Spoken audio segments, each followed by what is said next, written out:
మీ అందరికీ తెలుసు sugar are బెల్లం ఎక్కడ ఉన్నా దాన్ని వెతుక్కుంటూ చీమలు వచ్చేస్తాయి. సేమ్ అలాగే ఈ ప్రపంచంలో క్రూడ్ ఆయిల్ ఎక్కడ ఉన్నా అమెరికా దాని వాసన పట్టి అక్కడికి ఎలాగైనా వచ్చేస్తుంది. ఈ విషయం నేను ఎందుకు చెప్తున్నాను అంటే వరల్డ్ మ్యాప్లో చూసినట్టయితే మీకు సౌత్ అమెరికన్ కాంటినెంట్లో ఇక్కడ ఒక దేశం కనిపిస్తుంది. దీని పేరే వెనుజులా. చాలా చిన్న దేశం.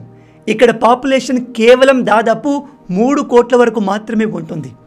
కానీ ఈ దేశం స్పెషాలిటీ ఏమిటంటే వీళ్ళ దగ్గర ప్రపంచంలోనే అత్యధికంగా ఆయిల్ రిజర్వ్స్ ఉన్నాయి. రష్యా, మిడిల్ ఈస్ట్ కంటే అత్యధికంగా ఆయిల్ ఈ దేశంలో ఉంది. అందుకే ఇప్పుడు అమెరికా కన్ను ఈ దేశం పైన పడింది. ఈ దేశాన్ని టార్గెట్ చేయడం మొదలుపెట్టింది. ఎలాగైనా ఈ దేశాన్ని తమ కంట్రోల్లోకి తెచ్చుకోవడానికి అమెరికా అన్ని విధాల ప్రయత్నాలు చేస్తుంది. ఈ ఈగోయిస్టిక్ ట్రంప్ గురించి మీకు తెలిసింది.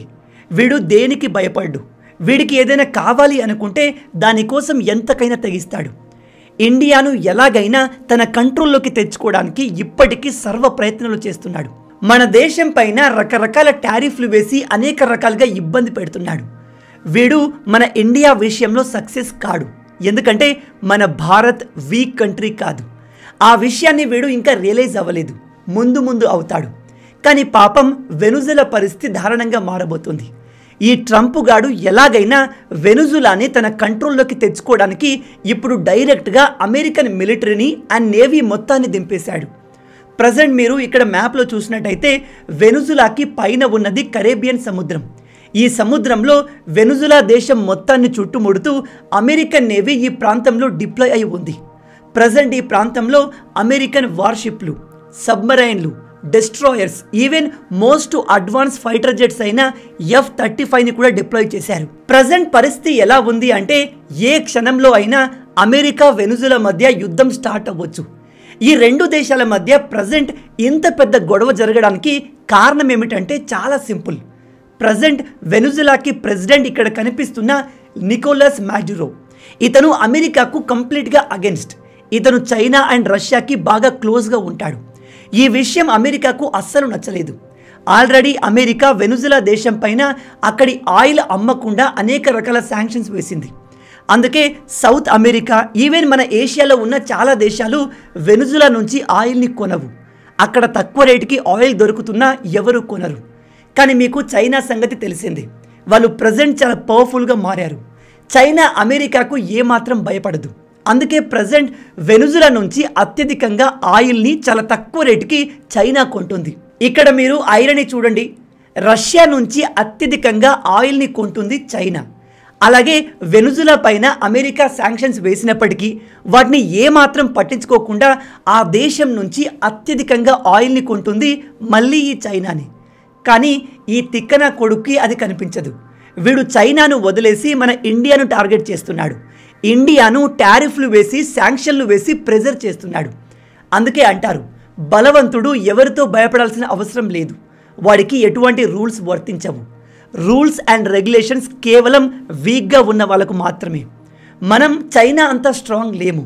చైనా లాగా టారిఫ్లను తిరిగి అమెరికా పైన మనం వెంటనే వేసే అంత పవర్ఫుల్ కాదు. అందుకే దాన్ని అడ్వాంటేజ్గా తీసుకొని అమెరికా మనల్ని టార్గెట్ చేస్తుంది.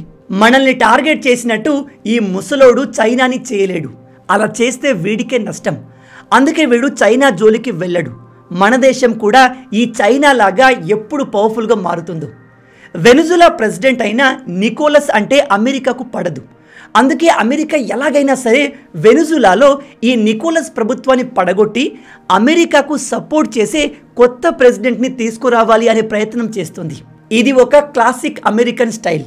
అమెరికా కేవలం వెనుజులాలోనే కాదు, వాళ్ళకు అవసరం ఉన్న అన్ని దేశాల్లో వీళ్లకు అగెన్స్ట్గా మాట్లాడే లీడర్ ఉంటే వెంటనే అతని ప్రభుత్వాన్ని కూలగొట్టే ప్రయత్నం చేస్తారు. బంగ్లాదేశ్లో సేమ్ ఇదే జరిగింది. షేక్ హసీనా బంగ్లాదేశ్కి చెందిన ఒక ఐలాండ్ని అమెరికాకు ఇవ్వలేదు అనే కోపంతో ఆమె ప్రభుత్వాన్ని కూలగొట్టారు.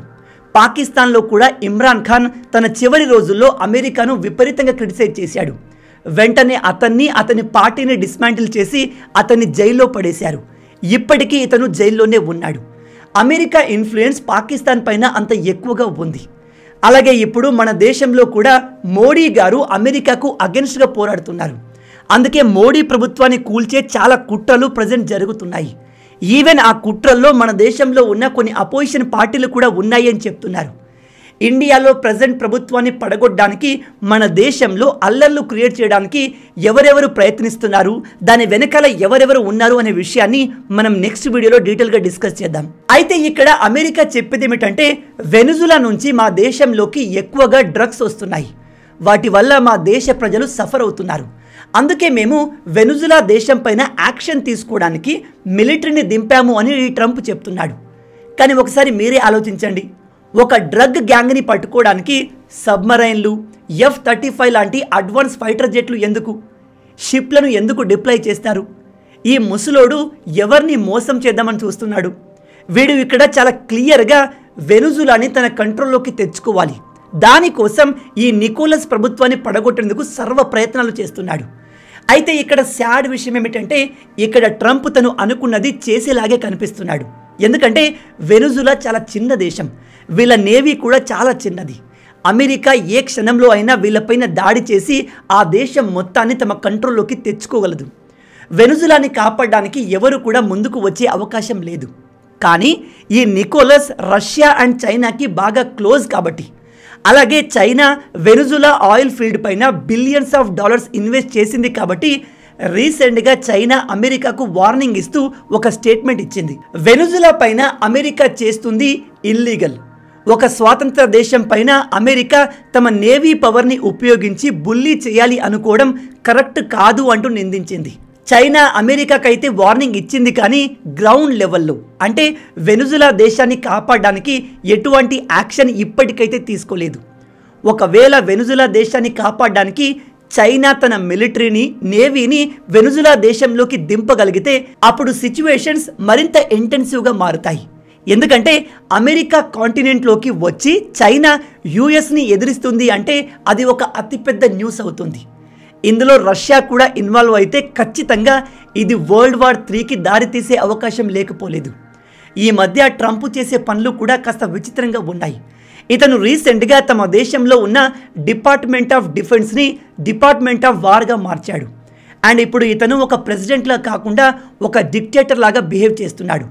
తనకు నచ్చని కంట్రీని, తన మాట వినని కంట్రీని టారిఫ్లు వేసి, శాంక్షన్లు వేసి ఇబ్బంది పెడుతున్నాడు, ప్రెజరైజ్ చేస్తున్నాడు, తన రూల్స్కి ఒప్పుకొని తన కంట్రోల్లోకి వచ్చేలాగా ఫోర్స్ చేస్తున్నాడు. ట్రంప్ యొక్క ఈ మెంటాలిటీ మెల్లమెల్లగా వరల్డ్ వార్ 3కి దారితీసే అవకాశం ఉంది అని కొంతమంది నిపుణులు కూడా చెప్తున్నారు. ఎందుకంటే నువ్వు ఒక పవర్ఫుల్ కంట్రీకి లీడర్వి మాత్రమే, రాజువి, డిక్టేటర్వి కాదు. కానీ ఒక లీడర్ డిక్టేటర్ లాగా బిహేవ్ చేస్తుంటే అది చివరికి యుద్ధానికి దారితీస్తుంది. ఈ ముసలోడు నేను ప్రపంచంలో యుద్ధాలు జరగనివ్వను, ఆల్రెడీ జరుగుతున్న యుద్ధాన్ని ఆపేస్తాను అని చెబుతూ పవర్లోకి వచ్చాడు. కానీ ఇప్పుడు చూసుకుంటే ఇతనే ఒక కొత్త యుద్ధాన్ని స్టార్ట్ చేసేలాగా కనిపిస్తున్నాడు. 5 రోజుల క్రితం అమెరికన్ నేవీ వెనుజులాకు చెందిన ఒక షిప్ పైన మిసైల్ వేసి పేల్చేసింది. అందులో 11 మంది మరణించారు. దీనికి ట్రంప్ చెప్పేది ఏమిటంటే, ఈ షిప్లో డ్రగ్స్ ఉన్నాయి, ఆ డ్రగ్స్ని అమెరికాకు తీసుకొస్తుంటే మధ్యలో మేము షిప్ను పేల్చేసాము అని చెప్తున్నాడు. కానీ ఇలా ఇంటర్నేషనల్ వాటర్లో ఇతర దేశాల షిప్ని ఎటువంటి వార్నింగ్ లేకుండా పేల్చడం ఇల్లీగల్, అది ఒక వార్ క్రైమ్. ఇక్కడ అమెరికాకు ఆ షిప్ను పట్టుకొని దాన్ని చెక్ చేసి అందులో డ్రగ్స్ నిజంగా ఉంటే ఆ షిప్ పై ఉన్న అందరినీ అరెస్ట్ చేసే అధికారం ఉంది. వాళ్ళను కోర్టుకు లాగి శిక్షలు వేయవచ్చు.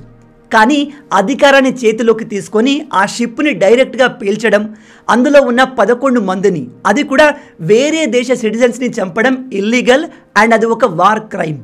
అందుకే ఇప్పుడు ఈ వెనుజులా ప్రెసిడెంట్ మేము అమెరికాకు భయపడేది లేదు, అమెరికా మాతో యుద్ధం చేయాలి అనుకుంటుంది, మేము కూడా వెనక్కి తగ్గము అంటూ తమ దేశ మిలిటరీని యుద్ధానికి రెడీ చేసుకుంటున్నాడు. ప్రజెంట్ అమెరికా వెనుజులా మధ్య పరిస్థితులు ఎలా ఉన్నాయి అంటే, ఈ 2 దేశాల మధ్య యుద్ధం ఎప్పుడైనా ఏ క్షణంలో అయినా స్టార్ట్ అవ్వచ్చు. నేను మీ అందరికీ మళ్ళీ చెప్తున్నాను, వెనుజులా పైన అమెరికా యుద్ధం చేయడానికి ప్రధానమైన కారణం ఆ దేశంలో ఉన్న ఆయిల్ నిల్వలు తమ కంట్రోల్లోకి తెచ్చుకోవాలి అని అమెరికా ప్రయత్నించడం. అలాగే ఈ నికోలస్ అతని ప్రభుత్వాన్ని పడగొట్టి అమెరికాకు సపోర్ట్గా ఉండే వేరే వ్యక్తిని ఆ దేశంలో ప్రెసిడెంట్ని చేయాలి అనుకోవడం. ఈ 2 దేశాల మధ్య యుద్ధం జరిగితే ఆబ్వియస్లీ అమెరికానే గెలుస్తుంది.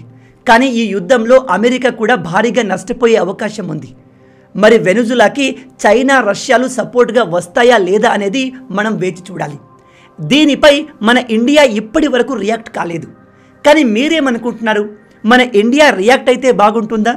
మనం ఇక్కడ అమెరికా చేస్తున్న అన్యాయాన్ని నిలదీస్తే ఎలా ఉంటుంది? లేదా అనవసరమైన విషయాల్లో మనం ఇన్వాల్వ్ కాకపోవడమే మంచిదా? మనం ఎలాగో వెనుజులా నుంచి ఎటువంటి ఆయిల్ కొనట్లేదు. ఆ దేశానికి మనకు అంత క్లోజ్ కనెక్షన్స్ కూడా ఏమీ లేవు. కాబట్టి అనవసరంగా ఈ గొడవలో దూరి అమెరికాతో మరింత వైరం పెట్టుకోవాల్సిన అవసరం లేదు. కామ్గా సైడ్కు ఉండి వాళ్ళ మధ్య ఏం జరుగుతుందో అబ్జర్వ్ చేయడం బెటర్ అంటారా? మీ ఆలోచనల్ని కింద కామెంట్లో మాతో తప్పకుండా షేర్ చేసుకోండి. మొత్తంగా ఇవే ఈ వీడియోకి సంబంధించిన పూర్తి విషయాలు. ఈ వీడియో మీకు నచ్చింది అనుకుంటున్నాను. నచ్చితే అలా ఊరికే చూసి వెళ్ళిపోకుండా వీడియోని లైక్ చేయండి. ఇలాంటి మరిన్ని ఇంట్రెస్టింగ్ వీడియోస్ కోసం మన ఛానల్ని సబ్స్క్రైబ్ చేసుకోండి. ఇది మీకు కంప్లీట్లీ ఫ్రీయే. మన తెలుగు యువతను దేశభక్తులుగా మార్చాలి అనే మిషన్తో మేము పనిచేస్తున్నాము. మన ఛానల్ని సబ్స్క్రైబ్ చేసుకొని ఈ మిషన్లో మీరు జాయిన్ అవ్వండి. రాబోయే వీడియోలో ఇంకో ఇంట్రెస్టింగ్ టాపిక్తో మళ్ళీ కలుద్దాం. అంటిల్ దెన్, జై హింద్ అండ్ జై భారత్.